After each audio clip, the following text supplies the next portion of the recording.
Jelang Pilkada Bali, KPU Buleleng Bali mulai melakukan pelipatan surat suara. Pelipatan surat suara untuk Kabupaten Buleleng dikebut jelang Hari Raya Galungan dan Kuningan. 60 orang tenaga kerja pelipat kertas surat suara mulai bekerja di gudang KPU Buleleng di Desa Bakti Srage. Banyaknya tenaga pelipat ini dilakukan untuk mengejar target pengerjaan pelipat surat suara sepekan ke depan. Ini dikarenakan pada minggu depan umat Hindu di Bali akan merayakan Hari Raya Galungan dan Kuningan. Sebanyak 285 box surat suara yang diterima KPU dari percetakan, baru 15 box dilakukan pelipatan. Di hari pertama pelipatan surat suara untuk Pilkada Bali ini telah ditemukan surat suara yang rusak.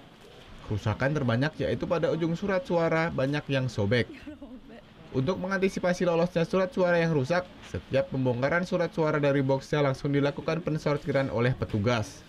Tak hanya surat suara, sejumlah logistik lainnya seperti segel, tinta, kotak suara, serta bilik suara juga ikut diperiksa.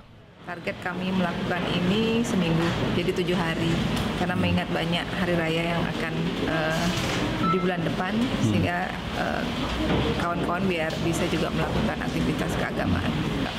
Kota dan bilik sudah memenuhi kebutuhan.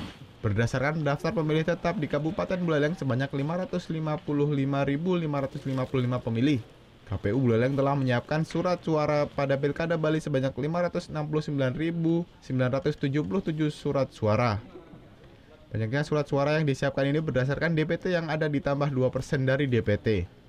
Pelipatan surat suara yang dilakukan KPU Buleleng ini pun dijaga ketat aparat kepolisian bersenjata lengkap. Putu Wijana melaporkan untuk NET. Oh iya beneran. Iya, oke. Tapi gue pernah.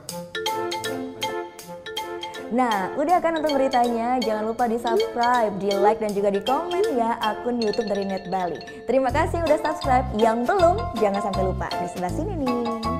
Subscribe.